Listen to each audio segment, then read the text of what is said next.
Welcome everybody to Business Monday. I'm Josh Fenton, CEO of Go Local. Lots of news today. It is on Wade Bossett Street. It doesn't know if it wants to be sunny or cloudy, but the most distressing news of the day is a massive fire at Notre Dame Cathedral in Paris. The entire spire has collapsed.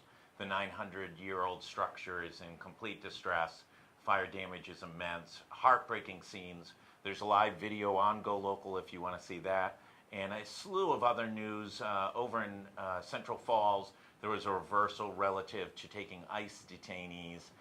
The town and the detention center has reversed positions and will resume taking immigration detainees over at that center. On a more positive note, let's switch over to business. Dr. Chang's here from Rhode Island Dermatology Institute. Welcome for coming on. Thank you. Thank you very much. So everybody cares about what you do. Virtually no one cares what I do, but everybody is dying to see a dermatologist. I'm going to start at the broadest. Why is it so difficult to see a dermatologist? It's really difficult to see a dermatologist these days because there is a shortage in certain areas and a surplus in others. In addition, basically there's only 300 dermatologists produced each year based on residency spots. In the United States? In the United States. Oh, it is the most competitive specialty to get into because there's only 300 spots for all of the medical students are applying for residency. So we are not producing a lot of dermatologists, and in addition, once we go out and start working, we fill up our panel of patients very quickly. So the wait can be upwards of 6 months and sometimes a year to see a dermatologist. Talk a little bit about your practice. How big is your practice? How old is your practice? So I opened my practice about 6 months ago. The practice model and why I opened is a little different than a traditional office. First of all, in my practice, I am a direct pay office. What that means is that I contract directly with patients on their care. This allows better access to the dermatologist, a shorter wait time, and you don't need any referral, or we don't go through your insurance company at all. So in that way, basically, I work directly with the patient to get the best care that they can get. Does the patient then go back to their insurance company and try and seek reimbursement? They definitely can. I would be considered an out-of-network doctor. So if you have out-of-network benefits, which most insurance companies have or offer, then you can definitely submit to get reimbursement. In addition, you can use your health savings or flex card. Right. Use the money that you've been saving all those years, Yeah, and that's finally right. use it on something for medical reasons. And Yeah. your office is in? My office is in East Greenwich, Rhode And Island. that's out of the network? You would think East Greenwich would be in the network. Right, exactly. And why did you decide to pick this model? Is it really so you could focus on patients who wanted to work with you and get out of the business of dealing with the insurers? It really is. One of the biggest headaches for physicians these days is paperwork and insurance companies, dealing with insurance companies. In order to deal with an insurance company and get paid, offices need to hire 2 or 3 people Just to navigate the insurance claim system. So in my office, I actually right at this point I do everything. Hard to say. I am the office manager. I am the doctor, and I answer the phone and I book appointments. So when you call, you will get me answering the phone. If you have a question, I call you back directly. One of the most freeing things for me is that I don't have to work for an insurance company, which was something that didn't become obvious to me until after starting practice. We just had a study came out probably within the last 4 weeks that Rhode Island's physicians are the 3rd unhappiest in the United States, and a lot of that was tied to insurance costs for themselves, the amount of rewards given during legal trials, and the third factor was dealing with insurance companies. Those were sort of the nightmare elements of it. What brought you, why Rhode Island? Are you from Rhode Island originally? What brought you here? I'm originally from New York. I came up to Rhode Island for training. I did my residency at Tufts. Right. So moved up to Rhode Island and commuted to Boston for training. And then after residency, found a position in East Greenwich. Right. and I was there for 6 years until I decided to branch off on my own. I'm going big time. I'm going solo. How's it been? You know, we're all entrepreneurs, right? We started this company about 8 years ago, and we've grown. We now have, I have much more paper nightmares. We have about 30 contributors to us in one structure or another, either employees or freelancers. You know, what is it that made you start on your own and say, I really want to own this. I want to determine my own fate. I don't want to work for the proverbial man or woman.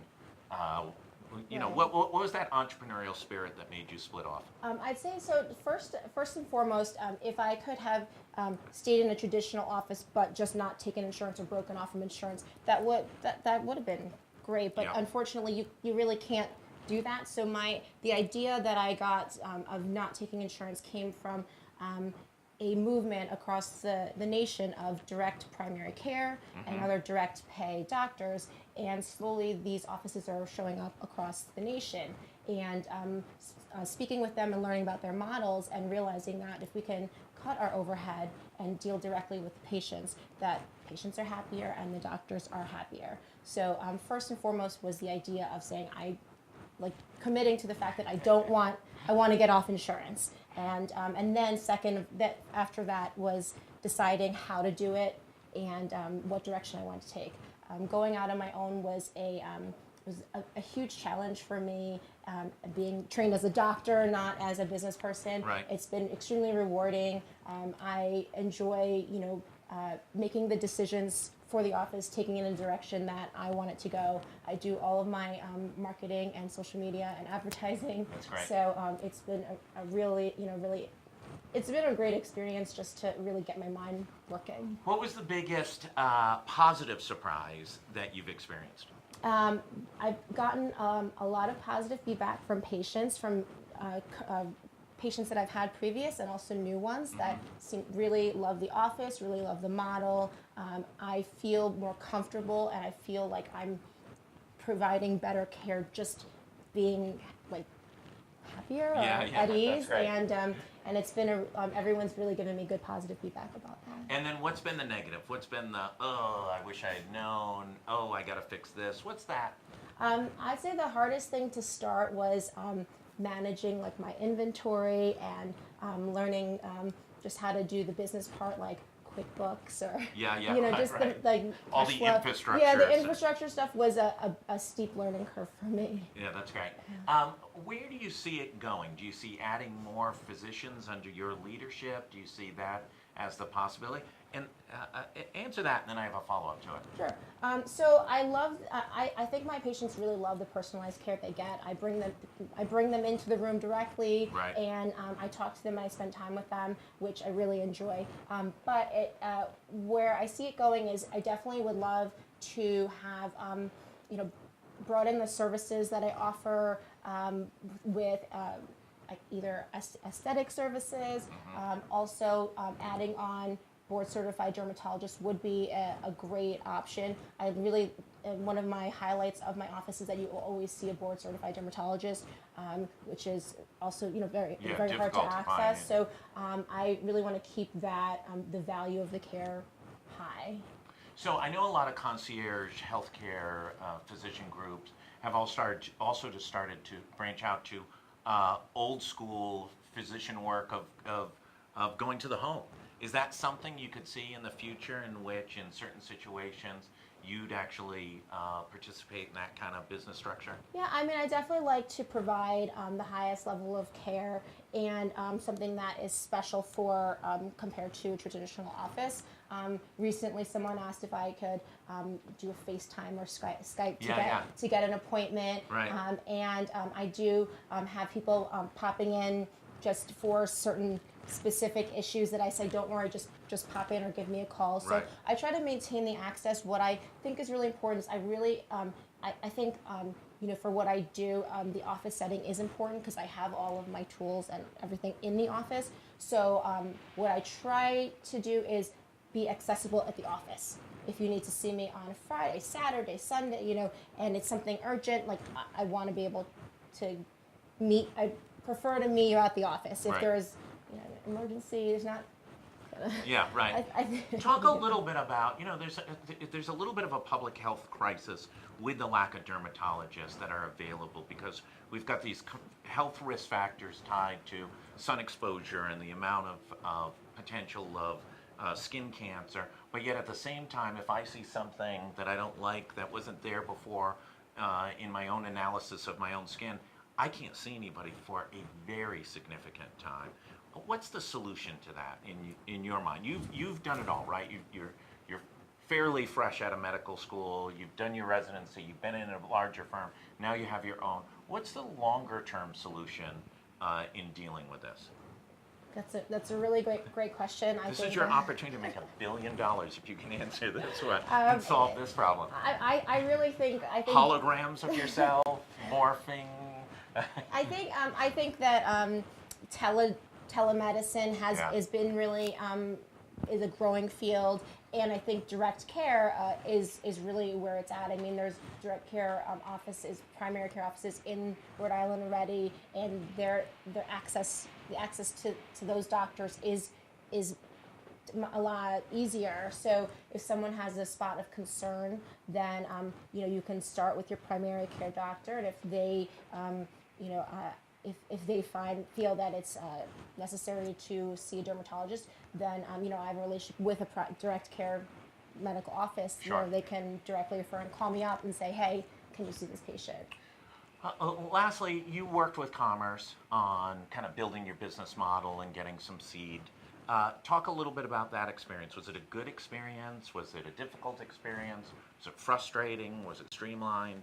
I thought it was pretty streamlined. As the first time, getting a business, opening a business, it was fairly streamlined. Everything worked out fairly straightforward. I've been very happy. Lastly, where do you see your practice 3 years from now?